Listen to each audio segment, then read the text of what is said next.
Hey,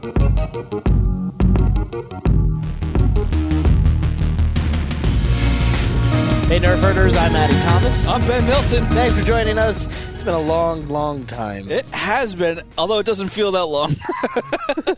That's because we talk every day. But, every day. I forget that we're recording or not recording. yeah, but I feel like, the Nerf Herders is a name we haven't heard in a long, long time. It's a name I haven't heard since. Thanks for joining us. We are going to talk about a bunch of Star Wars news and our rewatch of Empire Strikes Back. How have you been doing, Ben? I had explosive diarrhea today. I mean, that's just a Monday, I guess. Yeah, it was bad. Yeah. What'd you eat? I don't know. I don't think I ate anything odd, untypical for me over the weekend. Yeah? I didn't even go out to eat. Really? Nope. So I feel like it should have been fine, but somewhere along the way, what's weird? So I did notice this morning, and I'm not a huge coffee drinker. I drink coffee, but I'm not I gotta have coffee today. I need it for the caffeine. Yeah. Because I don't like hot drinks, and I prefer my drinks cold and bubbly. Right. So I made myself a cup of coffee this morning, and I poured the creamer in it, and I noticed it bubbled a lot and kind of hissed a little bit. Okay. When I poured it in, I was like, well, that's weird. So I poured a little bit more in and it didn't do it. So I assumed... Wait, so you put more in? Yeah. That was the logic? Yeah. Okay, all right. Go ahead. And it tasted fine. Yeah. It didn't curdle, right? And I smelled the creamer. It smelled fine. So I was like, okay, cool, whatever. Yeah. I drank it, and then I went to work. And about 2 hours into work, how you get that weird stomach rumble where you're like, oh no. Oh, it's a very familiar rumble for me. And you're just like, oh, this is fast. Let's go. And here the building that I work in is very secure because we have a lot of government agencies in the same building. Mm-hmm. And so security is really tight. So I don't have any access to any other bathrooms other than the ones that are on my level. Oh, so you're dealing with people and have to see and look in their eyes after. That doesn't bother me in the least. Oh, really? No, of course not. I am a decent human being compared to you. Oh, yeah, most definitely. I don't think that was ever in doubt. I guess not, but it's nice to have the reminder every now and then. No, for sure. That wasn't my concern. My concern was that the cleaning people would be there and the bathroom would be shut down. And I would be yet once again telling how I crapped my pants on this podcast. That was my concern. Luckily, they were not cleaning at that point in time, and I was able to go. But oh my goodness, it was just Golgotha. I mean, it was no, that's horrible. why I refuse to do coffee because coffee destroys you. Yeah, coffee cleans me out like crazy, and it's not pretty. It's not pretty. Doesn't usually have that effect on me. Yeah, I mean, it makes me go to the bathroom. I have to pee a lot. Yeah, when I drink coffee. Oh, I mean that. But that's expected. Yeah, that's liquid and it's caffeine, it's a diuretic, so that makes sense. But yeah, that was. I don't really think it was the coffee though. Yeah, I don't know what it was. It was just maybe I caught a bug or something like that. I don't know. Yeah, but yeah, it was a rough afternoon. Feeling much better now. Well, that's good. I'm glad you got whatever it was out at least. Oh, it's all out. It is all out. What about you? How have you been, man?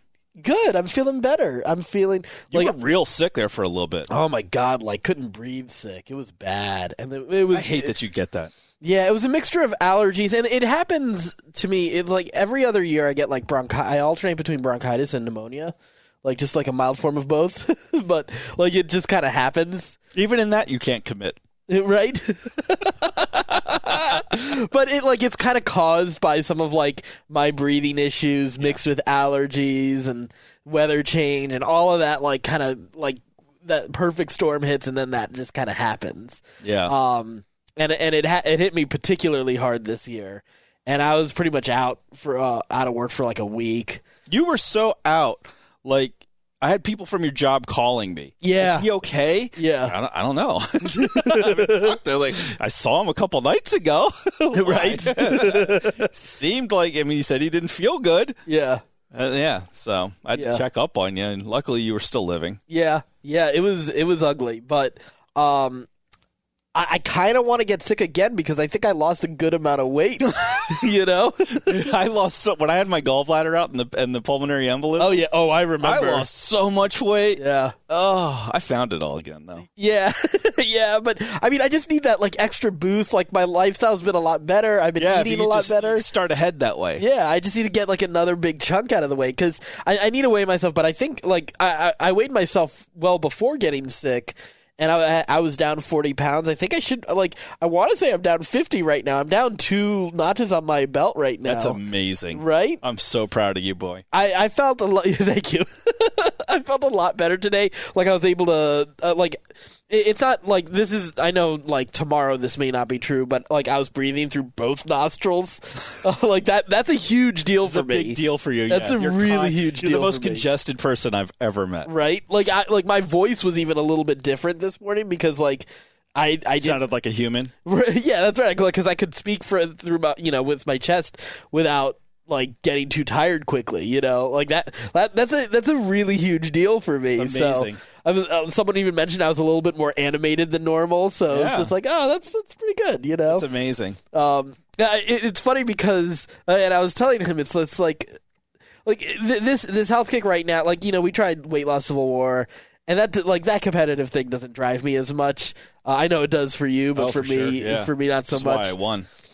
No, nobody won that. Definitely won. Nobody won that. Definitely won. That's bullshit. But the thing that finally like made me realize, I need to work on this. Yeah. Was there was a couple days where turning to check my blind spot.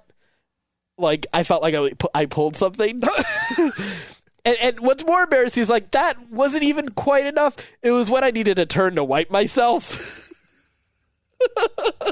And I was like, oh, yeah, no, I need to lose weight. You need a shit pull. Right? You need a wipe and pull. Because that's a really awkward time to, like, feel like, oh, God, I'm in pain. I pulled something. Because, like, can you finish the wipe? Can you, like there's some immediate, like, issues. How am I getting out of this stall? There's a lot of problems in that moment, so.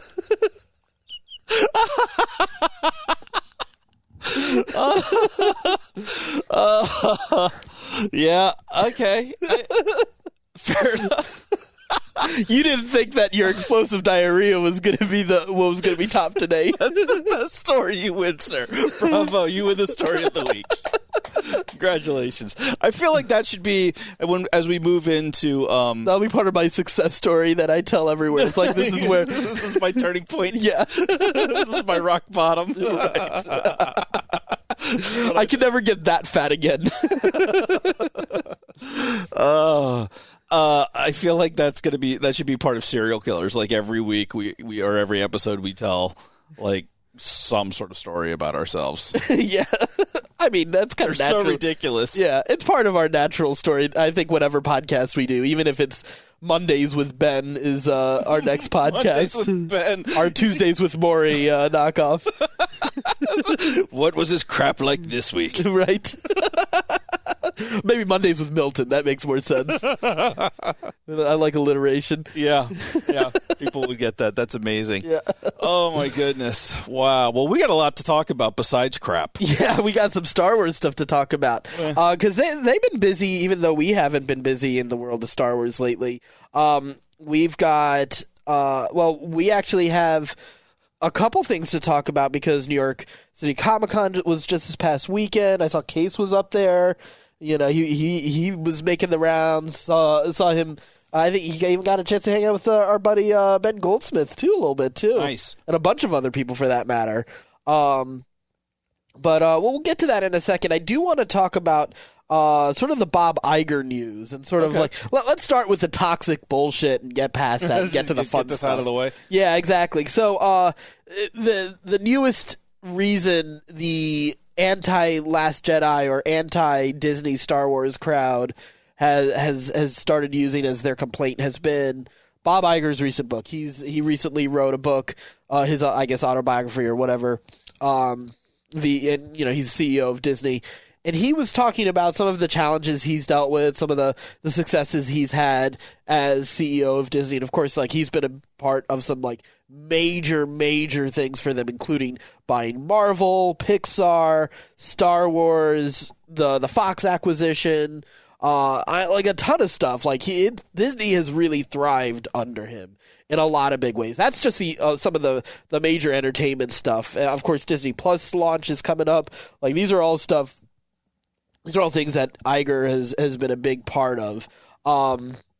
And one of the big moments in the transition from George Lucas's Lucasfilm to the Disney Lucasfilm was George Lucas. And it's funny, this isn't a new story. Like, this is a story that people know, but now with this added viewpoint, people have decided to run the anti-Last Jedi fires group again. Yeah, exactly. Because what was found, like, we knew that Lucas gave his treatments for 7, 8, and 9 to Disney, to Kathleen Kennedy and Bob Iger. He handed it over to them. They said they may or may not use it. And, you know, he handed it over, like, which makes sense. Like, that's to kind of be to be expected. Yeah. But obviously, Lucas no longer was going to produce those movies, and he really wasn't actively producing anything other than the Clone Wars at that point. Like, Lucasfilm was a much smaller company at that point. Under Disney, it has grown significantly. And they've had so many more projects that they're working with. But in the course of all of that, you know, they decided, of course, not to use those treatments, right? Right. They decided to go in a new direction. They decided with Force Awakens. JJ and Kathleen. Right. Put it all together. And even before JJ, like, you know, it was Michael Arndt and the first, like, you know, iteration and everything of that. But even then, they decided they weren't going to go with that version. They kind of needed to sort of build confidence again in Star Wars with Force Awakens, with something a little bit more similar to what they had done before. And, you know, we've talked about that at different times. But essentially what had happened in the meeting, Iger said, is that I guess George didn't expect when they were meeting about the Episode 7 script to kind of get a little bit of consultation from George Lucas. Iger didn't tell him that they hadn't officially told him that they weren't using the treatment. So he was a little blindsided, wasn't happy about it. We even, later on, we got the white slavers comment from George Lucas and everything. Oh, yeah, I remember that. I forgot about that. And he quickly walked back. Yeah, but I also get, like, what his point was. Like, he's talking about, like, his Star Wars, which was his baby, and seeing someone else work with it. Like, well, like, yeah, sure. You know, when you break up with a girl and you see her with another guy, it stings a little bit. It's but complicated. You're the one who broke up with her. Absolutely, but it's still complicated. Like, I get, like, hey, it's something that was very close to his heart. It's still, like, it's a complicated feeling. I think people made those comments out to be a bigger deal than they really were meant to be. What? On the internet? What? Star Wars fans making a bigger deal out of something that it really should be? What? No. And of course, the anti-Last Jedi crowd have been really, really running with this and saying, oh my God, I can't believe they would disrespect Star Wars. Like, there have been straight up people, like, on YouTube, like the anti Last Jedi crew, like they're like faking tears about, like, they can't believe that George Lucas would be wronged in this way, and it's just like, come on, people, like, what are you thinking? Like, what the hell? Again, I feel bad for people like that. I really do, because they clearly don't have anything else going on in their life, any significance, to be upset about a billionaire not having his treatment used, who gave up the franchise. And here's the thing, like, the immediate instinct for any Last Jedi defender like myself is like, well, he gave up the franchise, like, fine, you know, like, that's kind of what you have to expect. But, like, I also feel like, okay, like, you wouldn't think, like, because, like, there is a close relationship with Kathleen Kennedy and George Lucas, like, maybe they'll use a bit more of that treatment. A lot of the response has been like, oh, well, don't forget that Lucas has also talked about, like, he really wanted to double down on midi-chlorians. I'm not as opposed to midi-chlorians anymore as I used to be, because... Gotten soft in your old age. Exactly. Well, because, like, I don't think it was handled well in the prequels, but I also look at it as one of those things of, like, that idea of the blending of science and mysticism. Like, there's more crossover than we want to admit. Yeah, like a lot of times whenever we see science and whenever we see mysticism, we automatically try to push them as far away from each other when there should be more overlap. Yeah, and that's actually like a modern thing. It's always been overlaid with each other. Right. Up until like modern history when we've become much more scientific minded. Exactly. And almost have we always have a religious devotion. Yeah. And by the same token, like the mystics of like some of them have gone a little overboard onto the side of the mysticism because they want to avoid science, you know. So double down on that, Yeah, so it's kind of like it's weird that we have that kind of approach to that. And with Star Wars being such a spiritual mythology driven story, it would have been interesting to see if that story would have evolved. Because again, people are judging that treatment that Lucas talking about the midichlorians being a bigger deal. Is first off, it's a treatment. That story would have evolved with drafts. 4 paragraphs. Right, yeah. Let's not forget that draft of what I might want to do. Right, this is not the fully developed storyline. It isn't automatically going to be like that. We forget that the original Star Wars, how much that evolved over so many drafts before it even got to filming, and then in filming how much it changed from beginning into the edited. All of that. Different movie. So it's funny that there's this camp of I either got to be anti George Lucas or pro George Lucas or pro Disney or anti Disney or it's that's so our society weird right now, and it's all tied to our politics. And it's all feeding into each other of this dualistic idea of you are either this or that. If you don't think this, you think that. Yeah. There's no gray area. There's no room for gray Jedi. Gray Jedi are impossible to be in this universe. Right. If you're a Jedi, then you are either a Jedi or not. Okay, calm down, everybody. Right. Take a deep breath. Look at Buddhism a little bit. Yeah, exactly, right. Pick up some meditation, people. Smoke some weed. Calm the fuck down. Yeah. It's silly. It's absolutely silly. It really is. I think it's definitely a big part of why we are wrapping up this Star Wars podcast I'm so next tired year. of it, bro. Yeah. I'm so tired of it. I still love Star Wars. I love Star Wars, and I love hanging out with you, and I love talking and watching Star Wars. And we'll still do that, but so sick and tired of the endless debates about whether or not The Last Jedi was any good or ruined Star Wars. Oh, God, can we move on to a new discussion? Over it. Yeah. So over it. It's just funny they'll jump on any of the smallest thing here and just try to. Well, the thing is, they've pinned their identities to it. Yeah, for sure. Because they've made it political, and their political tribe, that is their identity, and so they can't possibly not lose. Yeah, because it's their identity. They're fighting like their lives depend on it. Because subconsciously, their life depends on it. Their identity depends on it. If they're wrong, they don't know who they are anymore. Right. And that's very scary for people, and that's what majority of Americans are doing right now. They've so bought into identity politics that they can't possibly see anything else, and everything else is a threat. And we're treating each other that way, and it's sad, and it's horrible. Long term, I'm looking for, because it's a pendulum, right? In the 90s, we were probably a little too free about whatever, man, everything's totally cool, whatever, it's all good, whatever happens. You do you, I'll do me, leave me alone. Yeah. The apathy ruled high in 92, and then we've swung the other way with everything matters too much. Right. Way too much. And I'm looking forward to swinging back the other direction. Yeah. Really looking forward to it. It'll come. It's going to take another couple of years, but eventually we'll get through this mess, and it'll start to swing the other. I sure hope so. I'm looking forward to it. Yeah. So another discussion has been, is bringing Palpatine back in whatever form for Episode 9. Is this a sign of repetitiveness? Is this a sign of are we going back to the issues that some people had with Force Awakens, where we're just going back to the well? Are we going back to another Death Star type of deal again? It certainly begs the question, right? And that's a legitimate question. So here's an interesting quote from J.J. Abrams about bringing Palpatine back for Episode 9, and he said, "Some people feel like we shouldn't revisit the idea of Palpatine. And I completely understand that. But if you're looking at these 9 films as one story, I don't know many books where the last few chapters have nothing to do with those that have come before. If you look at the first 8 films, all the setups of what we're doing in 9 are there in plain view." So Okay. that has me interested. I'm for, like, I've been on board with the Palpatine thing since that trailer and since we got the cackle at the end of that of that reveal right there.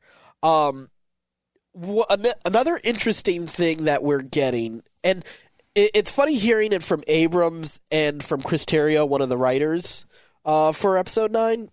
It's the discussion of Rey's identity is still coming up, and it's set like some people are concerned, like, oh, are they gonna like reverse the Last Jedi's version of it, or like are they something going to make her Palpatine's mom? or they're going to make her more special all of a sudden? That's not what I've heard. That's a funny one. I like that. She time travels back, right? It gives birth to Palpatine. Well, I've heard things that from Abrams that where you can kind of get the idea that he does really like The Last Jedi, but some people are trying to like analyze certain things and try to make it that, oh no, he's going to overturn The Last Jedi. I have no idea. I hope that I'm just happy with either way. Personally, I hope he doesn't, but let's see what he does. Even if I don't, like right now, I don't like that idea, let's see what he comes up with. Yeah, it's really about execution, right? Like, right. I'm not the biggest fan of having her be somebody special in the universe, but I feel like if it's executed really well, that could be a really compelling story too. Right. It's really all about execution. So I'm okay with that either way. I am a little concerned about Palpatine and the repetitiveness of the nature. He brings up a valid rebuttal to that. Yeah. But like, JJ is the master of like just remixing what we're familiar with. Right. And However, though, that is a big thing, at least for me, that's a big appeal of Star Wars, though, too. Yeah, for sure. But I also really, really, really liked The Last Jedi because it did buck that system a little bit. It did, but it also reaffirmed certain things, too. I think it understood, like, you don't just overturn things just for the sake of doing it. Yeah, there has to be logic and reason behind it. Right, and there's also certain things to preserve about the old way. There's good things about a new way, and there's good things about the old way, and finding a mix of those. Yeah, a new way forward out of both. Yeah. You know, rather than just being so, like, what's interesting is someone was I was watching someone talk about like how Star Wars originally was sort of a great response to the nihilism of the 60s and 70s. It was even though it wasn't called A New Hope then, it was sort of this idea of a new hope, this new mythology to kind of bring people together despite certain differences, and it's still politically laden in a lot of ways, but it was about like bringing meaning back after losing so much meaning with sort of the counterculture of the 60s and 70s, right? Right. It's funny because it'd be interesting to see how this new trilogy would have fared if, like, let's say, look, you were just talking about sort of the swing. The swing, right? Like, what if this trilogy maybe was a little too early in a way? Like, maybe it could have been that kind of a similar force for that. No pun intended. A little bit if it came a little bit later, because we're in a very nihilistic time. Because there's so many institutions that are being torn down. So many for very good reason. Sure. By the new narratives that have been opened by like voices that weren't heard. Yeah, before being able to be heard now. So it's I'm interested in this idea of like what because I think Rian Johnson's answer to nihilism is so fascinating because I think some people, we've said it before, people really get a little too obsessed with thinking that The Last Jedi is about burning the past, like that one line, destroy the past, kill it if you have to, which is funny because it's Kylo Ren's line. He is clearly the villain, and people think that's the message of the movie, and it's not. It's a reason to empathize with him, but it's not the whole message. It's about reaffirming, there are good things about being the hero, but there's also problems with being that hero that's running off and jetting off and being reckless like Poe was. There's a time to do that, but there's also a time to be a leader. There's a time to look at the consequences of those actions. It's one of the things that like I think it does some great course correction in a way. Like I like to think that the Luke we see in Last Jedi is a result of the recklessness. And I don't think it's just the way I think. I think this is the story. The reckless guy who ran off to save his friends at Cloud City didn't learn his lesson. He was fortunate enough that Vader got redeemed, and that George Lucas wanted to end the story at 6. Otherwise, I think if he didn't want to end it at 6, there would have been more immediate consequence, right? Right. Well, we know that. Like, we know Revenge of the Jedi would have been a little bit more of a different, bittersweet story, right? Yeah. Yep. So, but now they've got a chance to rework that in a way, because you get a chance to see, all right, well, Luke bought a little bit too much into his own hype, and then you see the fall that he has. And now he got a chance to learn, like, you know what? I don't have to completely throw away the past, because he had destroyed his own past. But then he learned, you know what? There is some good in that, but there is a new lesson to learn from that as well. So, like, that's what's so, like, I rewatched that movie recently, and it's still so good. I still love that movie. Sure, it doesn't, like, yes, the plot has issues, just like A New Hope, just like Empire, just like Jedi. Just like every movie. Yeah, just like Avengers Endgame. Like that plot has serious holes for all of the jackasses who want to talk about the time travel issues more than they want to talk about how satisfying the character arcs and the thematic storytelling are in those movies. And that's the thing, like comic books and Star Wars, Lord of the Rings, like a lot of these nerd franchises I love so much because they're great character stories and they're great thematic stories, and they prioritize it over the so-called plot holes, the logistics of it. Yeah. I'm okay as long as like the leaps aren't too big. It's fine, Right, yeah. Well, some people aren't able to look past it anymore. And I think that is going back to what we were talking about. I think that is a result and consequence of being too scientific of a society. Well, too religiously. Scientific. Yeah. Because it's the same problem that you have that we've seen in Christianity, where people are like, "Oh no, like every word of the Bible is real and like factual." Yeah. Like there's the difference between truth and fact. Like there's a lesson, but like you don't have to believe in a literal 7-day creation to still believe like, there's something beautiful about the poetry of Genesis, or the beauty of the redemption story of Jesus without having to believe that every little thing was an actual historical event. Yeah, absolutely. I mean, I love the beauty of the rhymes of Horton Hears a Who, but I don't think it actually fucking happened. Right. I mean, it's the same thing, people. Yeah. But I think like in Star Wars grouping right now, or actually in all of our society right now, like everything has to be scientifically proved, because again, our too much of our identity is rolled up in that exactly shit. And it's a lazy thing. You're too people are tribal. It's not lazy, it's tribal. Well, it is. It's a lazy the thing is because people are too lazy to create to deal with truth on their own, rather than and I disagree. I think so? I don't think it's laziness. I think it's just lack of self-awareness. Yeah, they're not lazy. I don't think most people are even aware that it's happening to them. Well, so so let me clarify this. It's a laziness to not challenge your own belief, to let your own belief be dictated by someone else, to have to be written in stone, to depend on sort of the canon of some, whether it's science or the Bible or Star Wars or time travel rules. Like you need to have these things like all come together, rather than realizing, you know what, some things are all separate, some things are relative. It's also scary. Yeah, it is. It is very scary, right? Like, and I don't think people want to deal with it. Like people's minds need. Again, that comes back to the rationality of it. Like the rational mind needs answers. Yeah, and we're such a rational society. That's true. Everything has to be so rationally laid out and argued because we're such a litigious society. Right. So everything is based upon reason and logic.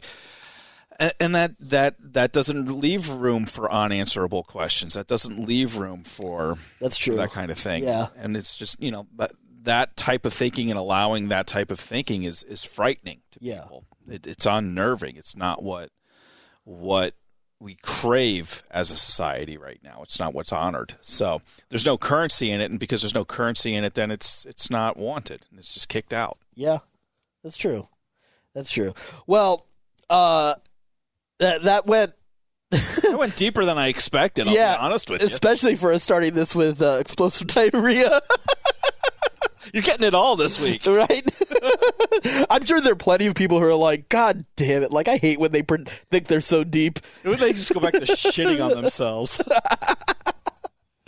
All right, so let's go into some of the news that just came out of New York Comic Con. Actually, to bridge that into New York Comic Con, and I'm not sure if it really is official, but there was that poster I sent you today. Oh, that poster that you sent me with the weird footprints of Rey walking into Palpatine's eyes? Yeah, like walking across space. Skywalking, if you would. You know? Well, the reason I find that interesting is for a couple things. So, in that I was telling you about Chris Terrio talking about who is Rey, right? Yes. And I think it's more about who is she in terms of, like, in a bigger cosmic sense. But the other big thing he says will be addressed, or the question that they came up with when writing 9, is how powerful is the Force really? And that's the thing that's really got me intrigued with a couple different things out here. Like this whole idea of what is Skywalker, what is the rise of Skywalker, you know? Right, like we're going with the prevailing theory that like, oh, it's going to be the new order of Jedi type of thing. But going along with that line, it's really interesting because, and the thing that also makes me wonder if this is true or not, but this idea that the Chiss, Thrawn species, their word for Force Jedi user. Or Force user is essentially Skywalker, is for people who have achieved such a mastery of the Force that they were able to like essentially achieve hyperspace travel on their own, which got me like, you know, talking about that whole science and mysticism things, like, oh, that would have been really cool. Like when you talk about like just like when you look at a lightsaber, like I was looking at the Force Awakens concept art book, and this idea of like they showed like an ancient lightsaber, which was, they showed basically like, you know, you got the kyber crystal, right, and then you have like another smaller kyber crystal that's basically the trigger, and the reaction of the two is what creates the blade of energy, right, and it's like, oh, that's a cool like melding of like mystical and science. Yeah, you know, like what if hyperspace and, you know, the idea of like coaxium and the energies like was something that originally was like the blend of the two at one point as well.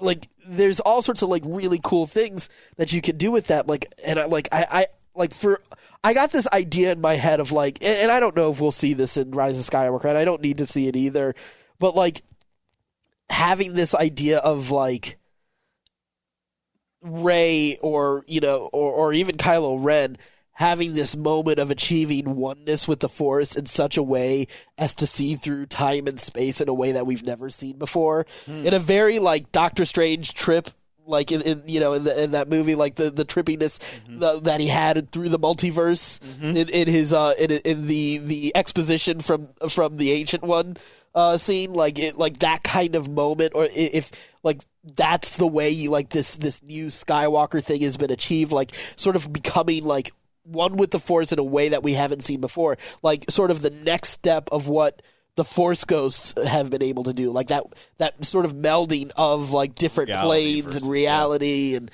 the, you know, like we also like we know that in Rebels we have the existence of the world between worlds, like all sorts of stuff. Like there's like just the possibilities of what you could tell with this story are so amazing that even if we don't get this kind of thing in Rise of Skywalker, makes me so excited for like future possibilities for Star Wars as well. Yeah. So there's it just it's just one of those that they go along with that Chiss idea, right? Or even if they don't, like if that's used as inspiration to go in other directions, like that's still like a good like piece to go from. Just like you know, talking about like the idea of like midichlorians could be a starting point for some other interesting storytelling. Right. You know, there was something I was planning to save this for our Return of the Jedi rewatch. But there was I sent you a link. Phil Szostak, who writes the concept art books that they do for each of these movies for Star Wars, he dug something up from one of the earlier scripts for Return of the Jedi, where in the redemption, in the final fight with Palpatine, Anakin actually ends up taking physical form. Like, part of, like, the whole thing, like, the Force Ghost is able to achieve physical form in his redemptive act, and he sort of, like, absorbs Palpatine's lightning blast or something to protect Luke, which, like, also, like, I wonder if there's elements of that could be used in Rise of Skywalker as well. It's just funny because, like, I think there's more homages to Lucas's original ideas than people give the Kathleen Kennedy and their crew credit for. Yeah, totally. Especially if you start looking at that Force Awakens concept art book and the Last Jedi concept art book, you see a lot more. Like, you see the process that they're doing is a close, like, set. It feels a lot closer to the process that sort of created the original trilogy. Right. And created, like, Clone Wars and Rebels, and even the prequel trilogy, but carries it to a further point than the prequel trilogy got. It's like the prequel trilogy, there's a lot of great ideas that just didn't get enough time to mature, or didn't have the right people to mature. Didn't have the right technology. Yeah, all those things to get to the point where the story didn't get a chance to develop in its, like, gel. Yeah, to get to the point that it should have. So it's I'm really excited to see what this movie's got, but I got to make sure to watch those prequels to really pull my expectations back. Maybe I need to watch the finale of Lost again to really scale my expectation back again. Because I don't want to Dark Knight Rises myself. Oh, don't do that to me. I know, right? I'm trying to remain calm about it. I'm trying to remain, like, open-minded about it. Yeah. Like, this may not go my way. Yeah. This may not be good, and because could we be so lucky as to have something as amazing as Avengers Endgame, like the big end to a big story? Are we going to be lucky enough to get that kind of level of satisfaction from Rise of Skywalker? I mean, and I can't convince myself that yes, we can. That's like lightning striking twice. I mean, I sure hope so, and I believe it's possible. I believe Kathleen Kennedy is every bit as good as Feige. Yeah, I do too. I absolutely do too. But JJ is where our doubts are, right? I know Case is like, yeah, just screamed out. It's like, because I know how much he hates JJ. I think it depends on I think it's going to depend on your expectations. I think just like Last Jedi, I think this movie, whether you like it, love it, or hate it, is going to depend a lot on your expectations. I just remember how hyped I was about Dark Knight Rises and convincing myself I loved it that first time. Expectations. Yeah. So expectations. I really got to work that out. Make sure I'm not, well, and because I don't want to end up meditate a little bit, right? And I don't want to end up as bitter and angry as the anti-Last Jedi crowd, No, I won't. I mean, even if I don't like it, I think I'm mature enough to not like, be all right, there. well, that wasn't my film. Yeah, that wasn't how I would have ended it. Well, I'm sure there's going to be. I mean, I can sit through the prequels. Like, I loved the prequels for a little while. I really hated them. Well, and now I kind of like them. But the prequels were also very much that same issue that I had with Dark Knight Rises, where the first time I watched it, I was like, oh, yeah, my God, that was good. That was really good. No. I'm coming down off the high, man. It's bad. Because I remember being excited as hell when Yoda was like jumping around. You got any more of them Star Wars? You got any more? Yeah, we'll see. We'll see.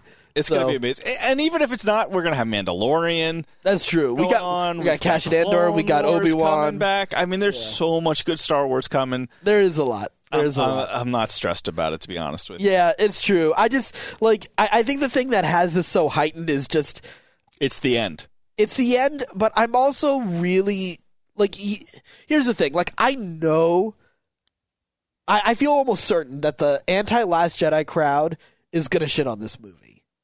And I just am, like, I hate that I know that I'm going to go see a movie and there are already people who are ready to shit on it. Oh, yeah, they're just waiting for Rotten Tomatoes to put it up so that they can say that it was the worst movie they've ever seen. Right. Whatever. I'm over it, man. Grow up. Grow up. I said this on Twitter the other day. I was like, we live in the greatest time of content in the known history of mankind. Yeah. If you don't like it, go watch something else, you bitch. Like, what are you doing? You're sitting here shitting on something because you didn't like it. Grow up. Right. Go make something yourself. Even if it's a shitty podcast like this one, at least we're doing something. Yeah. You're just sitting around just bitching. Shut up. One more piece of news, though, before we get to New York Comic Con is we also heard that Kevin Feige will be producing a Star Wars movie, partnering up with Kathleen Kennedy. It might be the greatest movie ever made. Move Right. over Casablanca.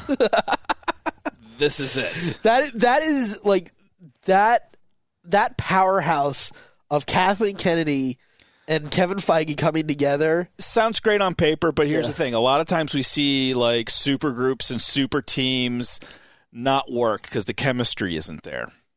So let me just pump the brakes on the hype train. Let me pump the brakes on the hype train here a little bit. Yeah. Like, we're talking about two type A super powerful movers and shakers in Hollywood. Yeah. That may not work. Well, I'm excited to hear what the project is when we get closer to it. I hope it's amazing. Right. All right. Well, so New York Comic Con, we got a bunch of news from Star Wars Publishing. So we don't have any. Well, one of these items we don't have any concrete news on because there's a bunch of publishing that's they don't want to spoil Rise of Skywalker, obviously, but we have a number of authors, including Claudia Gray, Justina Ireland, Daniel Jose Older, Kavan Scott, and Charles Soule, which is a fantastic lineup, putting together what they're calling Project Luminous. That's going to be in 2020, but a bunch of books and comics that'll be the post Rise of Skywalker. I really like the idea of the name Project Luminous.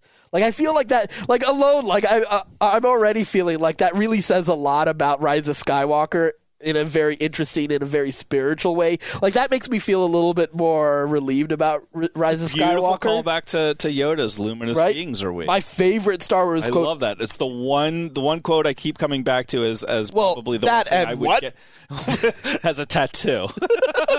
What? Yeah, no, I'd get that. I hope you need to get one as a tattoo as well.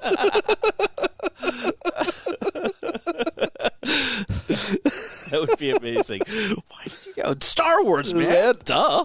Okay. Darth Vader. Oh wow! So we are getting also, so that's about. Those are a bunch of books. We don't have titles. We don't have the number of books, but we know that that'll be the next major initiative following Rise of Skywalker. We also have, and we know Charles Soule is doing the main Star Wars comic book. That was one of the next announcements. Is Charles Soule? Sorry. No. Spoiler. Yeah, right. Thanks. They couldn't have waited 30 more seconds for me to build up to it. I'm sure you had an amazing intro. No, I actually didn't. Sorry, I had another story I was going to get to, but we'll talk about Charles Soule because earlier we had, like, this is months ago, we had it announced that Charles Soule is actually going to be also doing a mini-series on the rise of Kylo Ren. Which fun. I'm very excited about. That'll be coming out just a little bit. It'll start releasing just a little bit before Rise of Skywalker comes out. You know what I really, really hope? I hope the Knights of Ren aren't in it at all. In what? In that comic book. Oh my god, that'd be insane.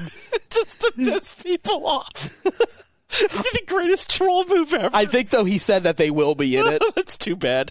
That is really too bad. And we also know that they are going to be in Rise of Skywalker. Oh, are they as well. for sure? Yeah, yeah. They have been in it. Kylo's boy band. Yeah, back together. Yep. Streaks back. Yep. They are in it. And there's also some interesting details that had been I will give you $100 cold hard cash the exact moment that we see the Knights of Ren on screen opening night. If you start singing Backstreet's Back. What? Yeah, no, that's all right. Well, there's an interesting thing. Back. all right. Well, we never talked about it, but months ago when the Vanity Fair article came out, because there's a photo of the Knights of Ren in it as well. But there's also, I don't know if you remember, in one of in the first trailer for Rise of Skywalker, there's this shot of Kylo Ren and some First Order stormtroopers. It's like they're in a forest. It's like blood red in the background, and he's like killing one dude. That there's a theory or rumor that it's one of the Knights of Ren. Right, and there was in fact something that Vanity Fair had to take out of their article where they said that Kylo Ren ends up killing all the Knights of Ren, which I think is very interesting. Like it feels like another piece in the sort of the Redemption story, or Bendemption if you prefer. I like Redemption. I prefer Ren. For all the theories that, Kylo Ren will be redeemed. Yes. So, so I mean, there's... Or he could kill them out of, his the past must die. Right, or, sort of a pathological, an unstable dictator who doesn't trust his own structure type of thing. Could be, or it could just be that is a relic back, his knights... are a relic back to a past that he doesn't want to exist anymore. Right, because I thought about that too. There's a bunch of other directions that can go. Yeah, there's a lot of different ways that can go. My guess is that he doesn't kill him. Yeah, right. That's just not true. Yeah, that they've changed it already. Oh yeah, they're just throwing stuff out there to lead people astray. Right. So they're probably like the TIE fighter, and they're not even going to be in the movie. Yeah, I guess that's fair. So, you also mentioned that we're getting a relaunch of the Star Wars Marvel line. The interesting thing about that is, so currently, it has been. I don't remember the author of the first Darth Vader series, the one that takes place between A New Hope and Empire, the one where Vader learns that Luke is his son. And he's sort of navigating some of the politics after the destruction of the first Death Star. Palpatine wants to kill him. Right. Well, the author of that series took over for the main Star Wars line, and he's continued that era between A New Hope and Empire. And apparently, he's done some really crazy, dark, and interesting stuff where, with the Empire literally striking back and some major hits that the rebellion takes during that campaign, essentially. But what's really cool is Charles Soule is talking about picking up right at the end of Empire and now filling out that gap between Empire and Return, which I'm super excited about. Good. And he's talking about there's a lot of dark stuff that will be addressed in that as well. Excellent. So I am excited about that. And also how do we go from the Luke who is lost so badly to the confident Jedi we see at the beginning of Return of the Jedi. So I'm so excited for that series. I cannot wait till get to your local comic book store and get your sub in now. I got to make sure I have enough money so that I can get the sub back up and running. We're getting a Clone Wars anthology, I believe, book series as well. So we're getting a little bit more Clone Wars era stuff. We're getting a book that is going to also be a gap between The Last Jedi and The Rise of Skywalker called Resistance Reborn, with a lot of Poe having to deal with guilt from the events of The Last Jedi and reworking and evolving into the leader that Leia needs. So that sounds really that's good. Exciting. We're getting an appearance from Wedge Antilles in that as well. Excellent. So I'm sure he'll have some great insight for our boy Poe. Yep. The other, excuse me. This isn't New York Comic Con.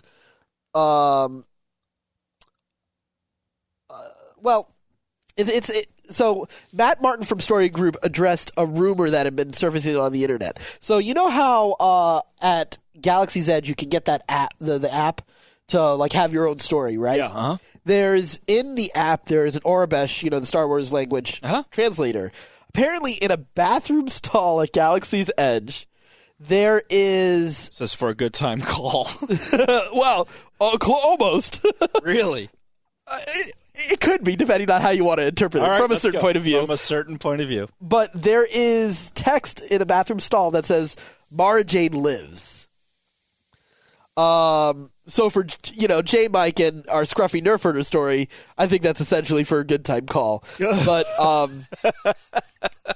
But fans of the EU, yeah. Matt Martin from Star Wars Story Group said that this is a fake. But it'll be interesting to see if Mara Jade makes a comeback in some form or another, because they've done a great job at, reintroducing elements from the extended universe in interesting ways and reinventing them and recontextualizing them in ways that are, dialed down in a much more reasonable and a more disciplined storytelling. Right. So it'll be interesting to see if Mara Jade makes a comeback in some way. I think she will. Yeah, I think so too. Like, she's too popular of a character not to, in my opinion. Right. Speaking of a super popular character, Timothy Zahn just wrapped up his most recent Thrawn trilogy. Well, apparently he's going to get a chance to do a new Thrawn trilogy called Thrawn Ascendancy, where, and let's see, so it'll come out May of next year, and it'll be the first book in a new trilogy set before Thrawn traveled to the Empire and became a Grand Admiral. We'll journey to the unknown regions and learn more about Thrawn's origins and his home, the Chiss Ascendancy. That group just keeps coming up, doesn't it? Right? In the post-Rise of Skywalker landscape, I am very fascinated. Like, for the next era of Star Wars storytelling, what implications that has. Yeah. Well, let's see.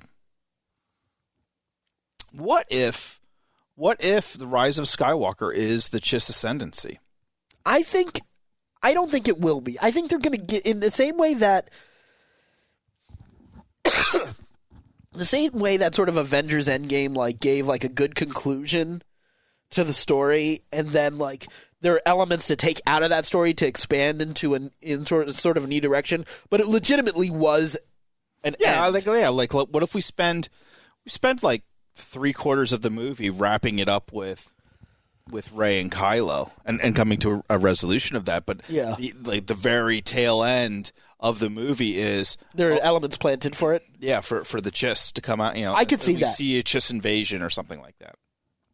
Because both sides are too ravaged by war; they're unable to defend themselves against the Chiss. So we would see the Chiss in Rise of Skywalker, is what you're saying. Mm-hmm. I don't know if they'll do that. I don't know if they will either, but I kind of like it. I do too, but I think it's in some ways it's almost too big of a cliffhanger. Yeah, I love that. Yeah, but is it then the end of the Skywalker saga at that point? No, it's the start of the Skywalker saga, the Chiss Skywalkers. Oh, right. Those Skywalkers, the non Anakin Skywalkers. Yes. Yeah, the new Skywalkers. That's true. And they're bad. Yeah. They're real bad. That'll be interesting. That'll be really interesting. I can see that. That would be a pretty cool story. Yeah. That would be a pretty cool story. You'd be playing, the EU fans would be loving that. Yeah. Let's see. And the Last Jedi fans would be loving that. Yeah. And the people who are like, JJ just repeats the same old stories and just dusts them off like me, would be down with it. That's true. It's a pretty good idea. Yeah. I'd be down for that. I would definitely be down for that. God, there's so many possibilities. There really is, and they're all good. That's the beautiful thing. Yeah. It's all good right now because we don't know dick. Right? So, continuing on, obviously we're going to be getting the Mandalorian very soon, but we got another sort of interesting pitch from series showrunner Jon Favreau. Obviously he's a huge Star Wars fan, huge Boba Fett fan, big fan of Mandalorians. Obviously that's why he created the Mandalorian. Apparently he wants to make a new Star Wars holiday special for Disney Plus. I mean, it can't be worse, right? I mean, we say that. I mean, the thing about the holiday special is now, it really does bring so much joy to so many people. I mean, there's some cool elements introduced, like Boba Fett. B. Arthur. Right. Chewie's creepy family. Oh, yeah, no, that's true. That's true. There's a lot going on in that thing, man. Yeah. There's a lot going on in that thing. I'd be totally okay with it. I'm totally down for it. Yeah, absolutely. Because here's why. Yeah. Like, when Lucas was doing that, like, he was shilling Star Wars to anybody and anything that would pay him $20 to put Star Wars on it. Yeah. Oh, absolutely. Yeah, because he didn't have any creative input on that. He didn't give a crap. Yeah. He did not care. He was like, yeah, whatever. You got cash. Star Wars is yours. Right. Go ahead. I mean, and Star Wars has always been a little bit of a cash grab, and it continues to be that. Oh, of course. With Disney, which is fine. Like, it is what it is. Yeah, it's franchise storytelling, whatever. Yeah. So this would fit into that too, but I also feel like Disney as a production house is going to be a lot more discerning in what it allows its licensing to do. For sure. For sure. I feel like we'll get a much better process out of this one. For the Star Wars holiday special. Yeah, I'd be down for it. Yeah, I'm totally down for it. Yeah. I think it would be good. Yeah. I think it would be good for everybody to have that. Yeah. I still want Star Wars Detours to get released finally. Me too. Knowing that those episodes are pretty much are done and ready, like just release them. Yeah. Do like, even if you need to do it quietly under the cover of night, you know. Yeah, like or do like what Ryan Reynolds did. Release it. Just release it on YouTube. You're like, I don't know how it got out there. Oh man. Anyway, so moving on, we also had a new episode of Star Wars Resistance. Season 2 is back. We got episode 1. What did you think, Ben? What a great start, right? Yeah. It was fun. I'm glad I was as patient as I was through season 1. I always felt like, season 1 you get through certain issues. You have to get through certain issues of introducing the characters. And yes, this is definitely intended for a younger demographic than previous Star Wars cartoons, and that's fine. But there's still very compelling storytelling. I think a lot of people really that are writing off the series really are throwing out a little too much before they're really examining the really cool things that are being told in the story. But what's also really fascinating is that season 2 is the end. Yeah, this is it. So I like it's interesting because it also means that there's plans, there has to be plans for another animated series after Resistance, and what that implies as far as do they need to wait for Rise of Skywalker to be over so that they can, because they have some interesting stories that are told either after that or before it, or who knows, still hoping for Ezra Thrawn. Are we finally going to get that Revan story? I think it's more likely Ezra Thrawn. I do not want Filoni to make me wait a decade for that damn story. I need a conclusion to that story sooner rather than later. Rebels had a satisfying end, but it also created a lot of questions because I rewatched that finale recently, and I really, really need to know. God damn it! But Addy, this is, we just had this conversation. You're too rational about this. No. It's not about the rational area. Don't need closure for everything. Okay. It's okay to have some things in your life that are unknown. No, that's fair. This is one of those that I can't back off of, though. There's so many cool ideas there. Yeah, and especially when you go when you end with the character going off on the search for Ezra. Here's my thing. I hope Filoni somewhere is writing down all of his ideas and thoughts, so that just in case, God forbid, something ever happens to him prematurely and he isn't able to get to everything, someone else can carry the torch. Yeah. No, that's necessary. Yeah. I fear for that man's life. I pray every night. Right. Anyway, so coming back to Star Wars Resistance, we revisit the Colossus. Colossus out in space about 3 parsecs away from Dakar, which is where the Resistance base is at the end of Force Awakens and the beginning of Last Jedi, which we know is very soon about to be abandoned and also to be attacked by the First Order. But they're not too far off from our friends in The Last Jedi, but we'll see where that ends up very soon.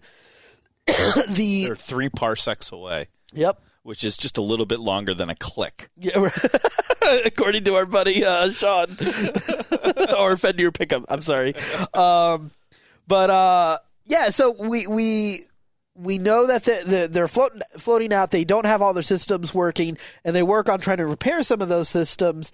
And in the course of that, they're attacked by in a First Order BB droid, which was so much fun, sort of a little bit of horror vibes, and a lot of Kaz continuing to fall and be a klutz. do what he does. But there was a lot of float anti-grav. I loved the cutaway to the bar, and them having fun with the anti-grav. Of course. That was fun. Like I enjoy the comedy of that a lot. Well, it undercut really good with the perceived tension with the BB droid. Right. Which, even though there is, I'm sure, a number for it, I continue to go with BB hate.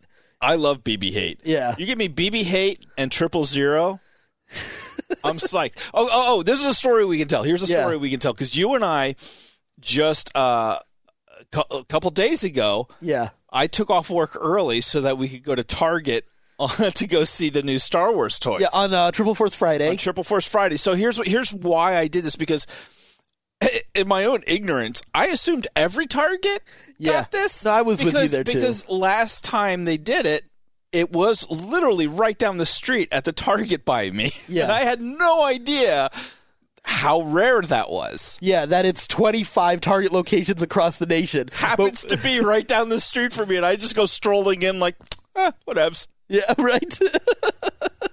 And we went to another Target, and they did not have an event there. Did not have an event there, and we were bummed. Yeah, because there wasn't any merch. Like, I guess they're not making a big deal out of Star Wars this year. It seems odd, right?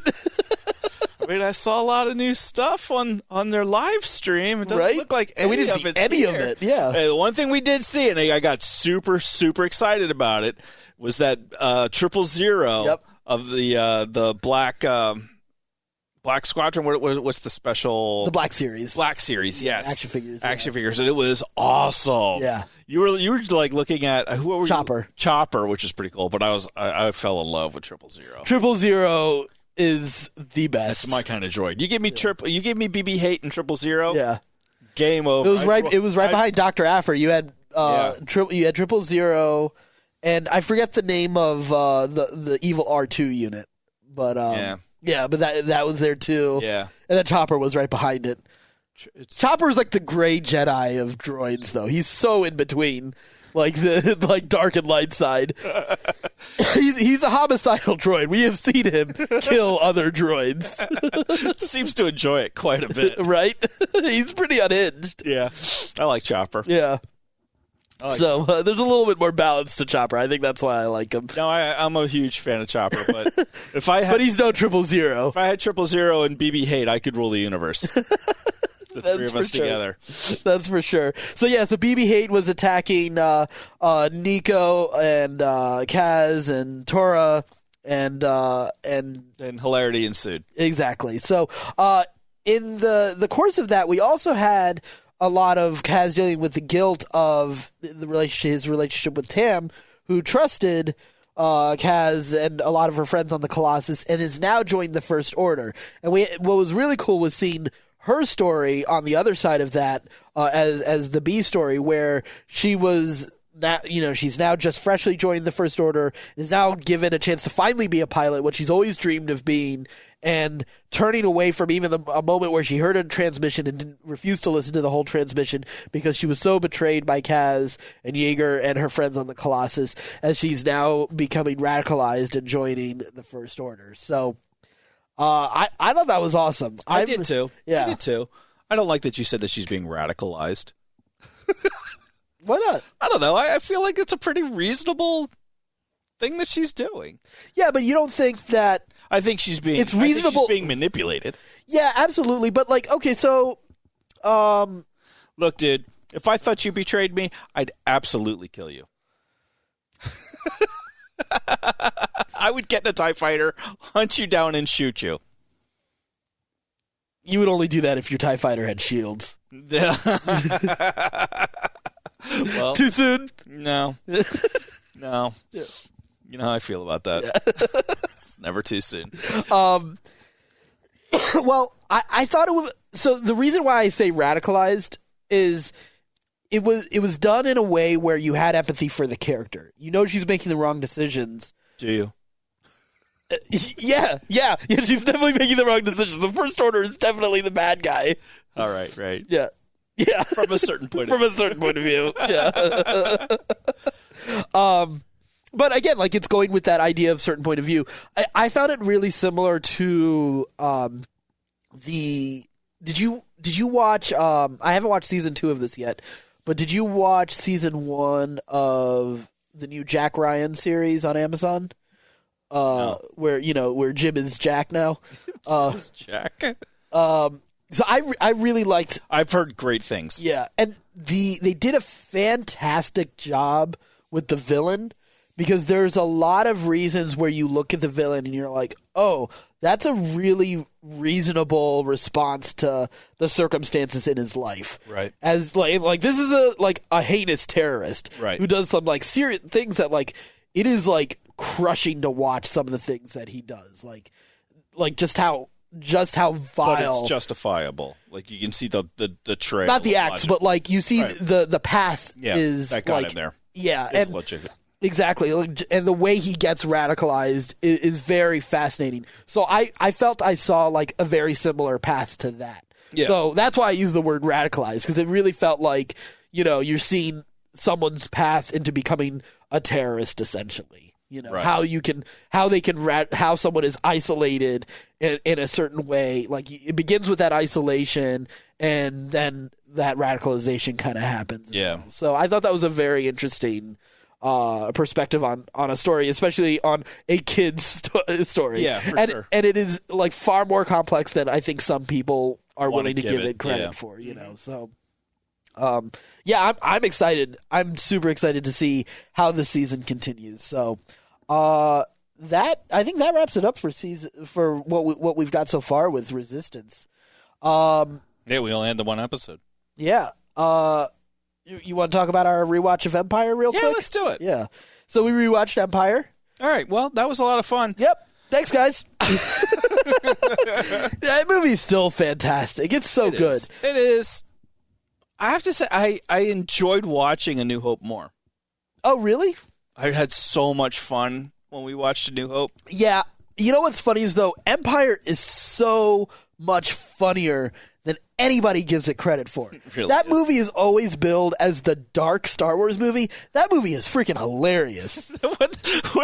My favorite scene in that movie now is when you got like Darth Vader talking to the 3 admirals. Yeah. And they're on Hollow on the bridge of the ship talking to Vader, and they're right outside the asteroid field, and the one asteroid like crashes right into the bridge of one of the Star Destroyers, and you see the guy admiral goes, he lifts his arm up and like leans to the right, and everybody keeps going like nothing fucking happened. Right? That's the best. Like nobody's gonna ask like, did his transmission go out? Is he still alive? Oh no. Shit! They're just like, he's out. He's gone. Never break cadence. Like it never happened. Like, it's one thing for Vader to do that, but like the other admirals don't react at all. Say a thing. Like, back up a little bit, maybe.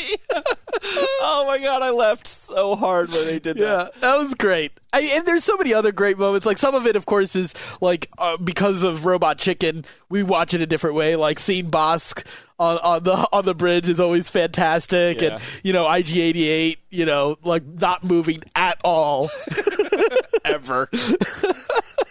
But then also like obviously all the Imperial officers in that one are fantastic. It's quality humor, top to bottom. It really is. Here's the thing. I still stand by. I know a lot of people love to criticize it. I stand by Dad Joke Vader in Rogue One. Like choke on aspirations. Oh yeah. He is that the king of shit comedy. He is clearly a failed stand-up comedian in Empire. Like he is trying to like make jokes left and right. Like he's as clumsy as he's stupid. I mean that guy, like all his lines when he's taunting Luke. Yeah. In the fight. There's a fantastic post I saw. I think it was from Reddit where essentially they said that Anakin is the most dramatic character ever. You've seen that one too? That was perfect. the idea that in Rogue One that he essentially had to turn off his life support systems to turn off the indicators, kill himself to make that dramatic appearance at the end of Rogue One. But then like he's also the same guy who like rides into a like an underground jet like Sith temple or Jedi temple, TIE fighter with his Rebels. saber lit and cape flowing in the wind while he controls the TIE fighter with the Force. Just to make an entrance, right? And that and you, of course, you see Anakin doing that kind of stuff all the time in the Clone Wars and in Attack of the Clones and in Revenge of the Sith. And then ultimately, they throw out the idea that he waited last minute to kill Palpatine because he wanted to do it dramatically. More dramatic. He's the biggest theater nerd ever. The drama queen of Sith Lords. It makes all the sense in the world. He is the worst. I mean, because essentially he basically fakes trying to kill Luke all that time in that fight just to make a pitch at the end. It's like someone had been really watching a lot of Apple press conferences. These movies make no damn sense. Oh man, it's funny. Yeah, it is a funny movie. It is a funny movie. You're absolutely right, because even I've called it the darkest Star Wars movie until The Last Jedi, but it's funny as hell, man. It really is silly, top to bottom. It's a bunch of silliness. I mean, you get so much stuff with Han and Leia is so ridiculous. Oh yeah, and so much fun. Oh, it is so much fun. But like Han riding 3PO, off out of with the top, and I'll see you in hell. Like, that's an odd concept, right? From a long time ago in a galaxy far, far away, right? And like all the stuff with 3PO and R2. Oh yeah, Yoda. Oh my God, Yoda's the best. He gets enamored with a flashlight. When you realize that he's yelling "mine" while hitting R2-D2 with his cane repeatedly. Mine. That's so dumb. We really forget just how fun these movies are supposed to be. His house is just loaded with snakes. There's snakes everywhere. The other Reddit post where it talks about like Yoda saying, "You know what? I need to get more snakes in the house." More snakes than is rational. Don't see snake anywhere else in the entire swamp. They're all in Yoda's house. There's one in the cave. Yes. Yeah, you see one in the cave. One in the cave. I think that's where he got him out of. He just goes in and just throws them into his house. Yoda's dark side is snakes. He just goes and grabs them, takes them out. It's such a silly movie. It really is, but it's so fantastic. It's beautiful. It's beautiful. It's like it's funny coming almost coming full circle. Like whenever I hear like especially like DC like the Zack Snyder fans who complain like, oh, I hate how Marvel the Marvel formula is making fun of everything. Like I don't know how it's possible, but there are people who hate Thor Ragnarok. But like some people just want to watch the world burn, right? They must be really excited for that Joker movie. But we're going to go see that, right? Yeah, I think we're planning to see it this Thursday, right? Thursday is when we're going to see it. Yeah. Okay. Let's do that. That sounds good. But like just the idea that like I love like I think that's what I love about the MCU so much and about Star Wars is they're fun and they they yes, I take them more seriously than I should, but it's debatable. There's great character work. There's fantastic thematic storytelling, and I want to have a good time while I'm enjoying those elements. For an hour and a half, I'm able to forget about the bullshit in my life. Yeah. And just enjoy the spectacle. And still enjoy some truth out of it, too, when I get to actually thinking about it. Yeah, it's not as... it's not as dour as... It's not as shallow as a Michael Bay movie where there is no plot. It's just explosions. There you go. Right. But there is some plot there. There is some story there. There is some character. There's just enough there to keep it all going. Right. And to give you something to enjoy and think about. And if you want to think about it deeply, you absolutely can. And if you don't want to, it's still thoroughly enjoyable. Exactly. Yeah. I agree. I think more than now than ever, we need that in our society. Yeah. Like, we need to relax a little bit. Like, we need to let the steam out a little bit and just enjoy ourselves a little bit. Everybody wants to take everything so seriously and be upset and offended by every little thing. And it's on both sides. I'm not calling out one side or the other, because both sides are as ridiculous in this argument. Yeah. But if we could all just kind of come back towards the middle and realize just how stupid it all is. Yeah. I think that's a good thing. Yeah. That's why I'm glad we start off our podcast talking about explosive diarrhea. And on that note, the one thing that brings everybody together. Right. Well, sometimes it actually scatters people. But on that note, you can, I don't know. I mean, I guess we still have a few more months of this podcast anyway. Actually, we have several more months of this podcast, to be honest. But in the new year, later into the new year, we will be launching our Serial Killers podcast. So you can be sure to follow our podcast and our updates as we approach Rise of Skywalker and live in the aftermath of Rise of Skywalker and talk about some of the stuff that comes out of that as well. You can, of course, subscribe on a number of platforms. You can check out this podcast and more on our website, certainpov.com. And until next time, stay scruffy, my nerf herders.